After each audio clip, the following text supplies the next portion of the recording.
Þannig að erum við bara komin í full-blown Netflix heimildamind. Ég bara sest niður og ég segi, þetta í gangi? Og svo svona klapptré.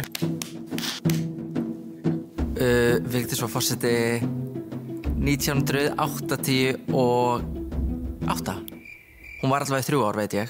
Hún auðvitað gegndi embætti forseta í 16 ár og setti ótrúlegan svip á samfélagið á þeim tíma.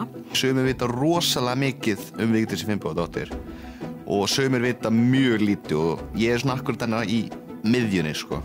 Já, ég hef einu sinni hitt Vigdísi. Ég hitt hann ekki beint, ég sá hann á tónleikum. Finnbogadóttir. Ég myndi örugglega þakka henni fyrir að vera bara góð fyrirmynd fyrir stelpur út allan heim. Ég þakka henni fyrir að vera brautryðjandi.